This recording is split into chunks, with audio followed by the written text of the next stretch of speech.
At work, I was everyone's safety net, the quiet fixer who held everything together.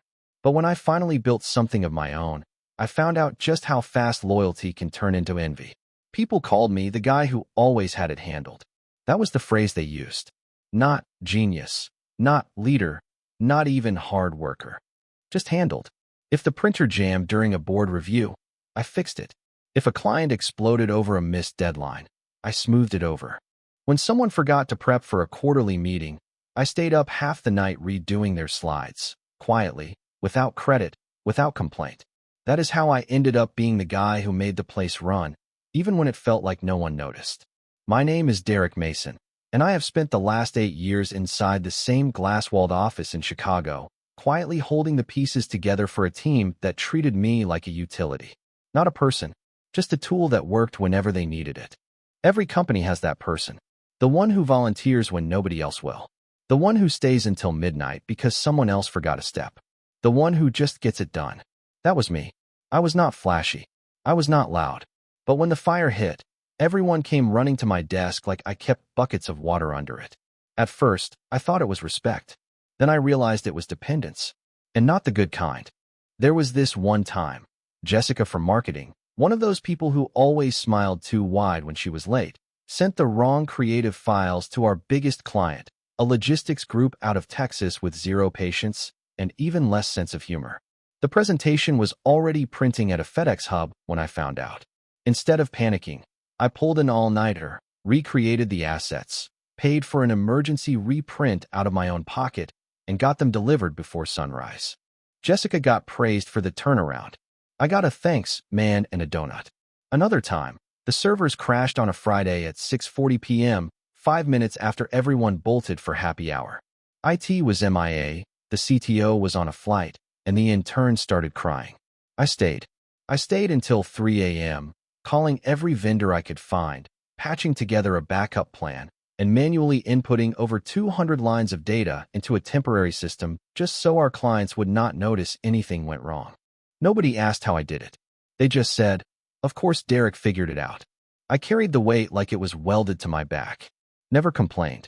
Never made it about me.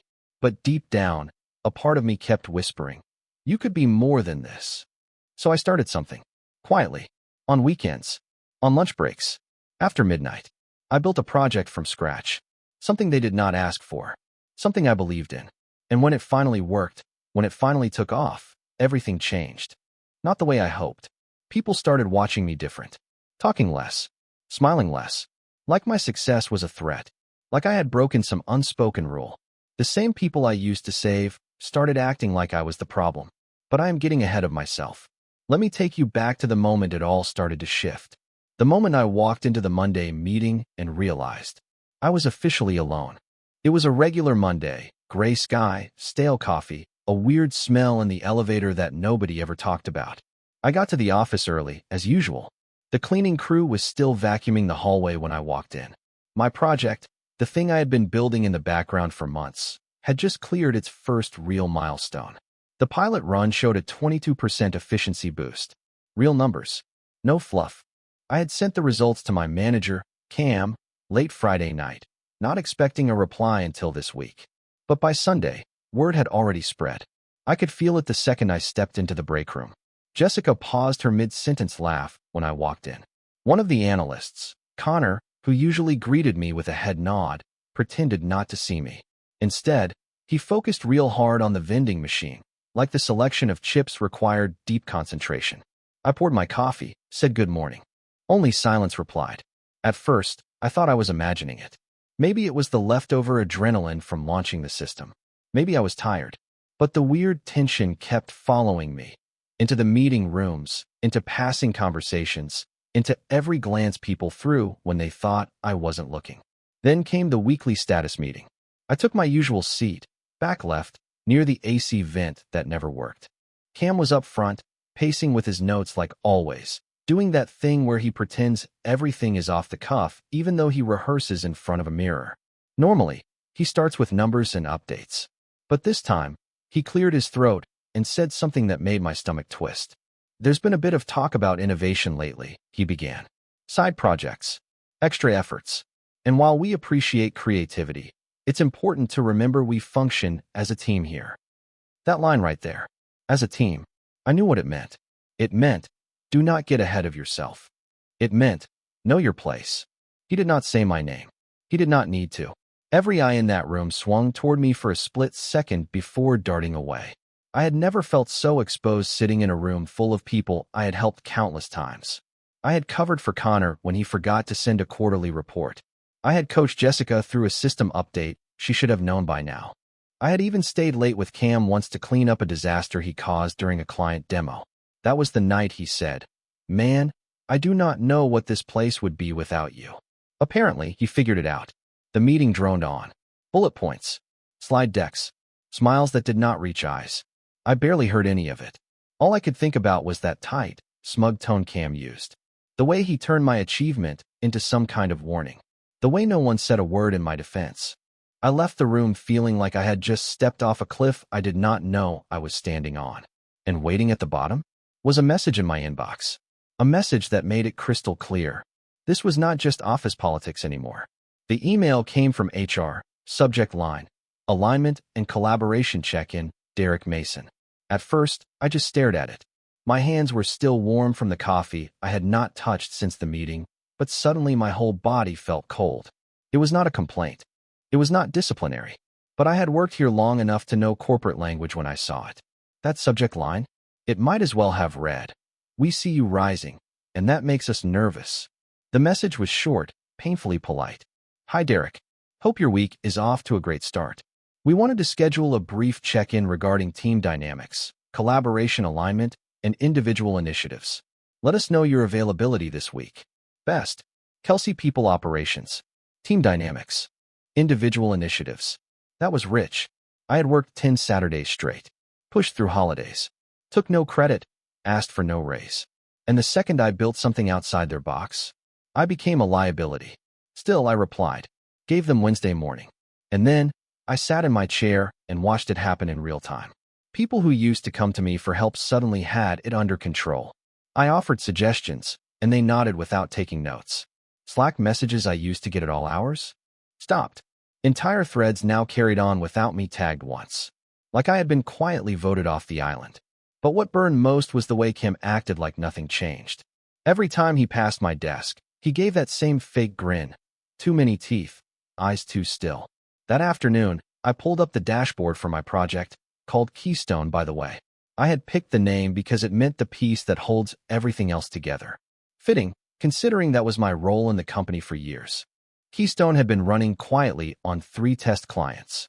All 3 reported faster reporting times, fewer back-end issues, and more accurate forecasting. I had coded, tested, and pitched the entire thing without a cent from the company. It was mine. My proof that I was not just a fixer, that I could build something real. And now they were trying to frame it as a threat. I closed the dashboard and sat there staring at the office. People tapping keyboards, shuffling paper, walking around like nothing had shifted. But it had. Then I caught sight of something odd. Jessica, standing by the copier, glancing over her shoulder at me, then slipping a USB stick into her purse. That was not hers. It was the backup drive I kept for Keystone. And just like that, I knew. They were not just pushing me out. They were going to steal it. The backup drive was small, silver, smooth, no markings. I kept it in the drawer beneath my keyboard, tucked between some old receipts and a pack of breath mints. It was not labeled because I did not want to draw attention to it. That drive had everything. My source code, client test data, pitch deck, even the roadmap for Phase 2 of Keystone. And now it was gone. I did not confront Jessica. Not yet. I just sat there, my fingers hovering above my keyboard, heart pounding like it was trying to crack my ribs open from the inside. I had saved her job more times than I could count.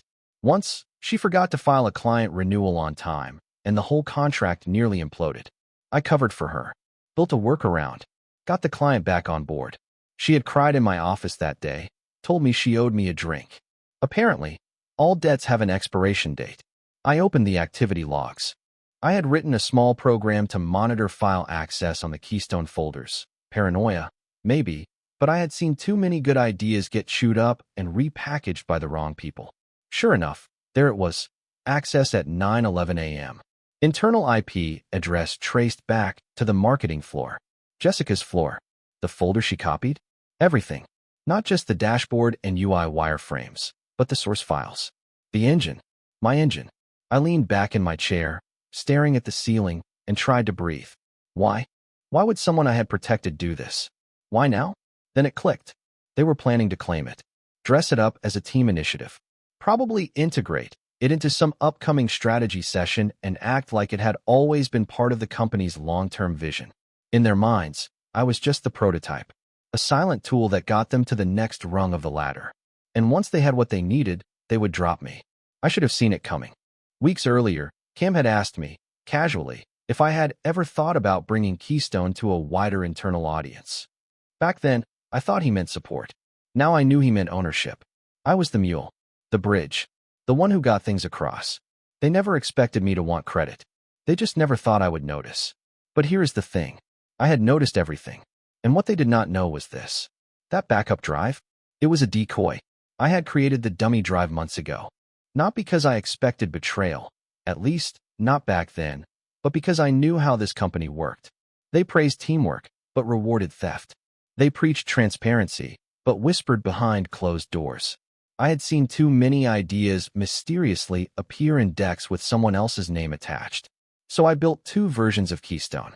The real one lived on a private encrypted drive, password locked, backed up to a cloud account no one knew existed, registered under a fake company name I had quietly formed 2 years back. Fifth Pillar Systems. It sounded boring, safe, forgettable. The second version, the one Jessica took, was like a puzzle missing 3 key pieces. It looked complete on the surface, ran smooth in demos, even produced basic outputs. But if anyone tried to scale it or present it to a real client, it would buckle. A time bomb with a quiet fuse. I made sure the errors would not show up for 2 or 3 weeks. Just long enough for them to try and claim it. Maybe even demo it. Enough rope. By noon that day, I saw the first clue they were already moving. Connor forwarded a calendar invite for a strategic asset alignment session. Normally, I would be included. This time, I was not. Just Cam, Jessica, the CTO, and 2 people from business development. That was it. They were planning the rollout. Probably carving it up already. Rewriting my hours, my vision, my voice. For a minute, I felt sick. Then I smiled. Because they had no idea what they had just stolen. They thought they were ahead. But all they had was a shell. A skeleton. And they were going to hang themselves with it. Still, I had a problem. I could not just wait around and hope it collapsed. I needed to protect the real Keystone. I needed to make sure no one connected it back to the company if they started snooping deeper. So I did something I had been avoiding for months. I called someone I used to work with. Someone I trusted. Her name was Natalie. We had started in the same cohort years ago. Smart, fast, honest. Left the company after a promotion got handed to Cam instead of her. I never blamed her for walking. When she answered, there was no small talk. Just, is this about what I think it is? I told her yes. She said one word. Good. And then she asked the one question I had been avoiding for far too long. Are you ready to burn the place down?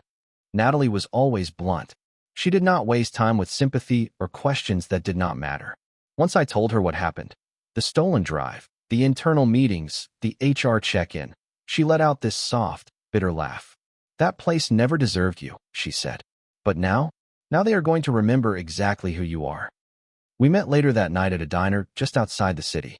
One of those places that never changes. The booths still had old duct tape on the corners. The jukebox still only played songs older than both of us. I ordered black coffee. She got a milkshake like she always used to. Vanilla. Extra whipped cream. I handed her a clean flash drive. The real Keystone, encrypted and streamlined. She plugged it into her laptop right there in the booth, typing with one hand while stirring her shake with the other. Within minutes, she was grinning. This thing could run enterprise-wide within 6 months, she said. Easily. You kept the indexing module out of the decoy, right? I nodded. And the predictive metrics? Only in this version, I said. They won't even realize what's missing until the projections start slipping. Natalie sat back, tapping her fingers against the table. So what do you want to do? I had been thinking about that for days. Revenge? Maybe, but not the messy kind. I did not want to blow up their server or leak some email thread. That would only make me look small. I wanted something cleaner. Truth. Exposure. So we made a plan. Natalie would run Keystone independently, quietly, through Fifth Pillar. We would rebrand the platform slightly, polish the pitch, and prep for a limited release. I still worked at the company, which gave me something they no longer had: access. I could see how fast they moved, who they showed the fake version to, and when the cracks began to form. We gave ourselves 6 weeks.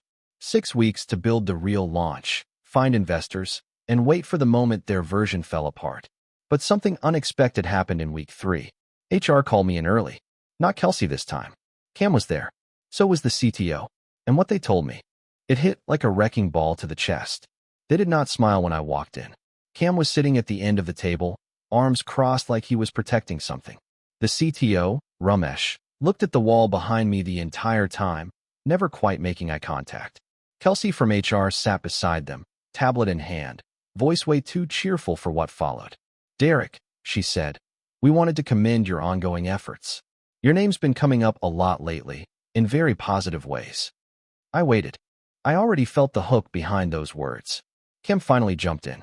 "Leadership agrees you've been an essential asset. And after some internal review, we'd like to move you into a new role, Director of Operational Innovations." It sounded fancy, important, but I have worked there too long not to hear what was really being said. That role? It did not come with a team. It did not have real budget control. And it moved me out of the central tech stack and into a corner of operations that had nothing to do with Keystone or the systems I had helped build. It was exile, dressed up in a promotion. They were boxing me in, pulling me out of sight, out of the way, while they repackaged my work with someone else's name. I kept my face still, nodded slowly, pretended to consider. Kelsey handed me the offer letter. Cam watched my hands like he was trying to read my pulse through my fingers. "You'd report directly to Ramesh," she said, "and we'd announce the transition publicly next week. We think you're perfect for it." I asked the one question they did not expect. "Why now?" Cam hesitated. Ramesh cleared his throat, finally speaking. "With the company scaling, we're being proactive, getting ahead of talent mobility. You've outgrown your role. This is a chance to elevate." What he meant was, you built something we cannot control, so now we need to contain you. I smiled, slow, polite, empty, and I said what I knew they wanted to hear. "This is a big step. I appreciate the recognition." But inside, something had shifted. I was not going to walk away anymore. I was going to burn the house down. Not with fire, with facts. And the first one would hit in less than 48 hours, when they tried to demo the stolen version of Keystone at the quarterly town hall. That was when the bomb would go off, and everyone would see who really built the thing holding this place together. The town hall was held in the main auditorium, streamed live to remote teams across 4 states. They made a whole production out of it: stage lights, branded banners, even a hype video set to stock music that sounded like every corporate montage ever made. Cam walked out to polite applause, holding a sleek tablet, and that smug little smirk he wore like a badge of entitlement. "Today," he announced, "we are excited to unveil a new internal system. Something that will redefine our efficiency and forecasting from the ground up." He paused. Let the silence build. "We call it Keystone." No mention of me. No nod to the team that did not exist. Just Cam, standing there like he had invented fire, soaking in applause he never earned. He tapped the tablet and queued up the demo on the projector. My stolen interface appeared on screen. Familiar code. Familiar layout. But I knew what was coming. The presentation began smooth. Charts loaded. The dashboard clicked through. He ran the first simulation, sales metrics for Q2 projections. The numbers updated perfectly. The audience murmured approval. But then Cam pushed it further. "Let us take it live," he said, eyes scanning the room. He triggered the deeper analysis module, the part that had been gutted in the decoy version. And that is when it happened. The screen stuttered. Graphs blinked. Colors glitched. Metrics turned red across the board. Then came the final nail. A pop-up window appeared on the main display, bold white letters on a black background. "System compromised. Invalid license detected. Fifth Pillar Systems copyright. All rights reserved. This product is unauthorized. Please contact legal at Fifth Pillar." IO. Gasps. Silence. Then whispers. I watched from the 3rd row. Cam froze. He reached for the tablet, fumbling through settings. The screen locked again. Unauthorized use detected. And right there, on the live broadcast, A watermark faded in across the bottom corner of the display. Developed by Derek Mason. I heard someone near the front say, "Wait, Derek made that?" I did not move. I did not blink. I just watched as every fake smile in that room started to melt into confusion. Cam stammered something about a technical error, but it was too late. The message had landed. All of it was traceable. Every stolen line of code. Every unauthorized use. The system had done exactly what I built it to do, protect itself. By the time I walked out of that room, my inbox had 27 new emails. One was from Kelsey, one was from legal, and one, just one, was from a venture group in New York. Subject line, Keystone looks promising. Can we talk? By the time I got back to my desk, the office felt different. Quiet, but not in the usual Monday morning way. People whispered in clusters near the copy machines. Doors that were always open were now shut. I passed a group near the kitchenette, Jessica among them, and she went pale when our eyes met. Looked away fast. Good. HR emailed first. We'd like to clarify some confusion around today's presentation. Please meet with us before end of day. Clarify? There was no confusion. Keystone belonged to me. Legally, fully, undeniably. I had started building it 2 years before the company even knew the word. I had records, timestamps, incorporation docs, and source code buried under layers of version control that dated back to the first sketch on a napkin. Let them try. Then came Cam's message. The subject line was just, talk. No greeting. No sign of authority. Just one man realizing the floor had fallen out beneath him. But the message that really mattered came from that New York venture group. They had been watching the live stream. Someone tipped them off in advance. I suspected Natalie, and I was right. Keystone is a tool with major enterprise potential, the email read. We've done a fast scan of Fifth Pillar's filings and prototype. We're interested in exclusive talks. They attached a calendar link. I clicked it. Set the meeting for Thursday. By noon, the company's internal portal took down all references to Keystone. The demo video disappeared. Cam's presentation deck was replaced with a notice about ongoing revisions. The lies were unraveling faster than they could patch them. But it was the hallway conversation that drove it home. I overheard 2 managers from compliance talking in the stairwell as I passed. Cam's screwed, one said. Legal's involved now. What about the guy who built it? You mean Derek? She asked. They better pray he doesn't sue. That moment right there? That was the first time anyone said my name with respect. Not mock admiration. Not polite indifference. Respect. But it came with something else too. Because in that same stairwell, I heard something else. Ramesh. On the phone. I want his access revoked today. That was it. No warning. No meeting. Just a command. The man I had helped for years was pulling the plug before I could pull the pin. But what he did not know was that I already had. I got the lockout notice around 3:20 p.m. Your account has been disabled. Please contact your administrator. No warning. No exit interview. No chance to explain or defend. Just a cold digital goodbye from the same system I had kept alive during every crisis. My screen faded to black. For a moment, I just sat there. No panic. No anger. Just a strange, heavy calm. It was over. I grabbed the only things that mattered, my jacket, my notepad, and a photo of my dad I kept taped under the keyboard. He used to say, if you spend your whole life holding everyone else up, one day you will look around and realize no one's holding you. I used to think that sounded bitter. Now I understood it was just true. As I walked toward the elevator, I passed Connor. He tried to speak, stumbled over a half apology that started with, I didn't know they, but I kept walking. He had known. They all had. I reached the lobby just as Natalie texted. You free? They're asking how much you want for licensing. I smiled.